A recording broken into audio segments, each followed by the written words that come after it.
Hello friends, तो आप सभी को गणेश चतुर्थी की बहुत बहुत बधाई हो। गणपति बप्पा मोरया। तो मैं इस टाइम आ चुकी हूँ इंदौर के महालक्ष्मी नगर में, जहाँ पर बड़े ही लेवल पे इस तरीके से शॉप और स्टॉल्स लगाई जाती हैं। जैसे ही गणेश चतुर्थी का समय नज़दीक आता है, इंदौर पूरा सज जाता है। मेरे को मतलब जब तक मैं फरीदाबाद में थी, मैंने वहाँ पर ऐसा कुछ भी नहीं देखा था। ये इंदौर में आके ही देखा मैंने और फ़ील किया इस फेस्टिवल को। और जब मार्केट में निकली तो मेरा इस बार मतलब अंदर से ऐसा मन हुआ कि हमें भी गणेश जी को अपने साथ अपने घर लेकर जाना चाहिए। मैं इंदौर में पिछले 3 साल से हूँ, बट ये फेस्टिवल मैंने अभी तक सेलिब्रेट नहीं किया, इवन पूरी लाइफ में कभी सेलिब्रेट नहीं किया। इसलिए मैं आज यहाँ मार्केट में आई और आप ये देख सकते हैं दूर दूर तक ये मार्केट ये पूरा फैला हुआ है स्टॉल। बट जो बारिश हो रही है ना, उसने बहुत ज़्यादा काम ख़राब किया हुआ है इस टाइम पब्लिक का और ये जितने भी स्टॉल्स वाले हैं। और आपको ये सारा सामान मिल जाएगा पूजा पाठ का। एक तो हरतालिका तीज होगी, वो भी थी, तो उसका पूरा पूजा का सामान, गणेश चतुर्थी प्लस ऋषि पंचमी। तो आप देख सकते हैं डिफरेंट टाइप के आपको स्टॉल्स मिलेंगे, जहाँ पे आपको मिट्टी की मूर्ति हो गई, पीओपी से बनी मूर्ति होगी, डेकोरेशन का सामान हो गया, आपको पंडाल लगाना हो। मतलब ऐसा नहीं है कि आप सिर्फ आप मूर्ति ही और आपको सामान इधर उधर के जाना होगा इधर उधर लेने के लिए।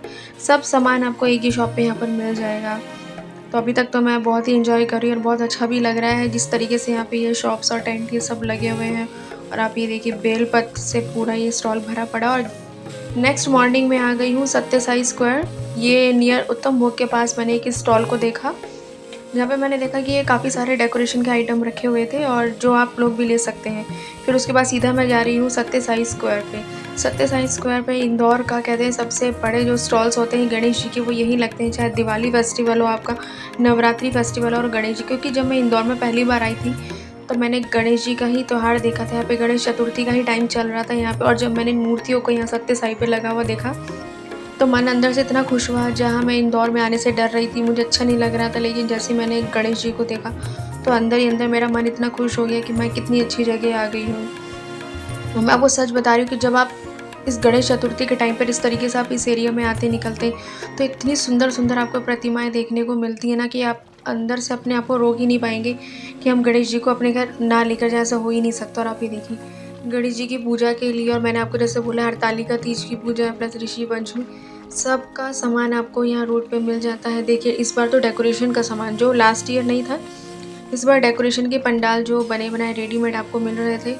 और जो गणेश जी की मूर्तियाँ थी वो मतलब छोटे से लेके बड़े लेवल तक। और अगर प्राइस की बात करूँ ना गाइस, तो प्राइस बिल्कुल भी ज़्यादा नहीं है।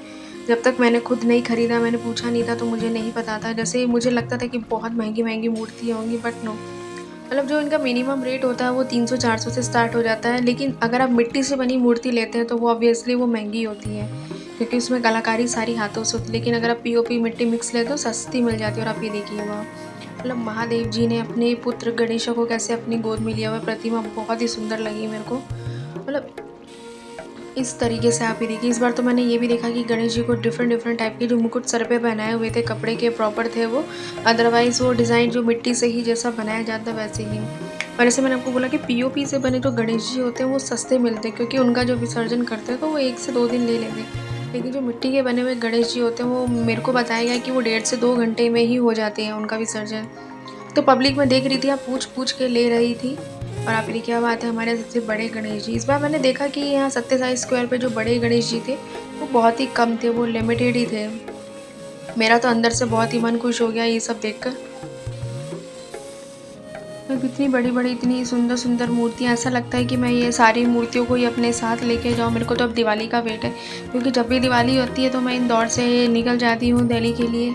तो मुझे यहाँ के कहते हैं ना, इसी तरीके से हाथ के बने हुए लक्ष्मी गणेश तो एक बार ज़रूर लेनी है।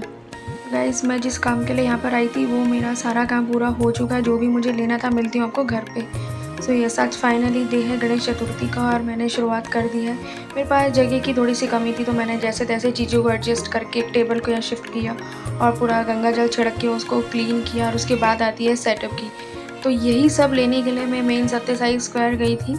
तो ये जो आसन था ये मुझे इतना प्यारा लगा कि मैंने इसको देखते ही ले लिया। बस प्रॉब्लम ये थी कि मुझे थोड़ा बड़े साइज़ में नहीं मिल पाया, पर जितना साइज़ था मैंने उससे ही एडजस्ट कर लिया। और ये है पंडाल। पंडाल ढूँढने में मैंने कम से कम पूरे 2 घंटे लगा दिए कि मुझे मेरी पसंद का कुछ अच्छा-सा मिल जाए।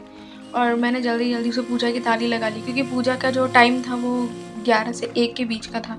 तो जैसे-जैसे जो गणेश जी की पूजा के लिए चाहिए होते हैं फल, फ्रूट, पंचमेवा हो गया, कमल का फूल हो गया, दूर्वा हो गई उनके लिए, और जैसे कि हमारे चंदन, कुमकुम, अक्षत, हल्दी, ये सब मैंने जैसे-जैसे मतलब जल्दी-जल्दी पूजा की तैयारी करी। मैंने क्या कहीं टाइम ना निकल जाए।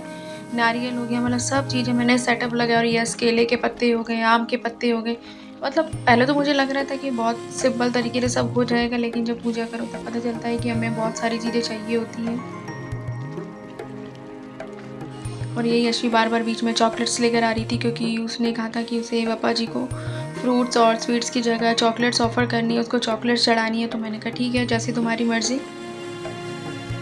तो अब फाइनली समय आता है मतलब मेरे पापा जी का दिखाने का, और ये कोई और नहीं है, ये है लाल बाग के राजा। यस, तो बोलो गणपति बप्पा मोरया। क्योंकि जब मैं इसको ले रही थी तो उन्होंने बोला कि मैम ये जो आप मूर्ति देख रहे हैं, इनको लाल बाग के राजा बोला जाता है। स्पेशली उसी स्टाइल में ही इनको डिज़ाइन किया जाता है, इसलिए इस मूर्ति का थोड़ा-सा कॉस्ट है, और प्लस ये मिट्टी की भी है। बट मुझे ये मूर्ति ओवरऑल मुझे बहुत सुंदर लगी, बहुत अच्छी लगी। और उसके बाद मेरी पूजा जो है पूरी हो चुकी है, मतलब कहते हैं ना संपन्न हो चुकी है। सारी चीज़ें मैं अर्पित कर चुकी हूँ गणेश जी को, जो हमें अर्पण करनी होती है, चाहे पान के पत्ते, सुपारी, हल्दी हो गई। तो बहुत ही अच्छी सी फीलिंग आ रही है कि मतलब अभी तक गणेश जी मेरे घर नहीं आए थे, तो हम नॉर्मली तरीके से पूजा करते थे, लड्डू और मोदक का भोग लगाते थे। लेकिन इस बार जब मैं गणेश जी को घर पे लेकर आई हूँ तो मुझे बहुत ही अच्छा लग रहा है। मतलब बार-बार मैं उन्हीं को ही देखे जा रही हूँ। और अब समय आ गया है आरती का। तो अब हम लोग आरती कर रहे हैं, और ये जो आरती की रिकॉर्डिंग थी, ये यशवी का काम था कि चलो ठीक है, मैं आरती का रिकॉर्डिंग करती हूँ सबका। तो मुझे ऐसा लग रहा है कि अभी तक मैं माता जी की मूर्ति की प्रतिमा रखती थी, उनके प्रॉपर 9 दिन की पूजा करती थी, लेकिन आज गणेश जी को घर पे रखकर उनकी पूजा करके पता चला है कि नहीं, कि मतलब जो फीलिंग मुझे नवरात्रि में आती है वो सेम फीलिंग मुझे आज आ रही है। और मैं बार-बार मतलब इस मंडप को और गणेश जी को बार-बार देखे जा रही हूँ, और ऐसा लग रहा है कि इससे सुंदर और कुछ हो ही नहीं सकता। और आज मुझे फीलिंग समझ में आ रही है, कि जब हम टीवी पे देखते थे कि लोग गणेश चतुर्थी को करते हुए इतने एक्साइटेड और इतने इमोशनल क्यों हो जाते हैं। तो मेरा आज के जो वीडियो है वो उसको मैं यहीं पर ही रोकती हूँ। आपसे मिलते हैं नेक्स्ट वीडियो में जल्दी ही, आगे ही दोबारा से। आई होप आपको ये वीडियो अच्छा लगा हो। गणपति बप्पा मोरया।